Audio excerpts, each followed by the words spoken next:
Mayor Hubble is in trouble. Chapter 7. How to wash a ferret. The next day was the worst day in the history of the world. It was my turn to bring home Mr. Wiggles, Neil the Nude Kid's disgusting pet ferret.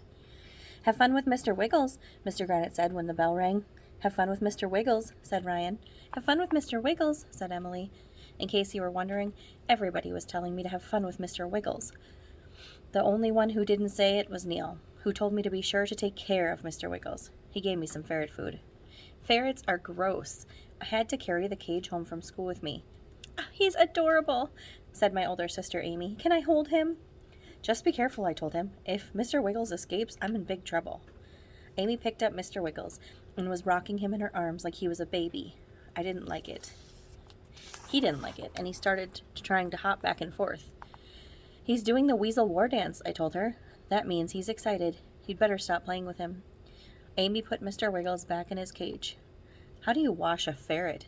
Amy asked. I guess you put him in a washing machine, I said. Then you dry it in the microwave oven. You do not, AJ. My mom forced me to keep Mr. Wiggles in my bedroom all night. It was creepy. He just sat in his cage and stared at me. I closed my eyes for a while, and when I opened them again, Mr. Wiggles was still staring at me with those beady little ferret eyes. It was hard to sleep. I like penguins, I whispered to Mr. Wiggles. Do you have any penguin friends? Mr. Wiggles didn't answer. He just stared at me. Penguins are cool, I told him. I wish you were a penguin.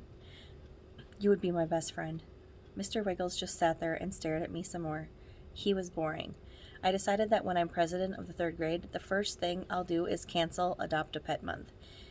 And I will ban ferrets from elementary school forever. You are ugly, I whispered to Mr. Wiggles. Mr. Wiggles just stared at me. You're a dumbhead, I said. Mr. Wiggles stared at me some more. He doesn't even understand English. When I count to 3, just sit there and do nothing, I said. 1, 2, 3. Mr. Wiggles just stared at me. Wow, that was amazing. I taught him a trick. Mr. Wiggles wasn't that much fun to be around, but I had a good time insulting a ferret.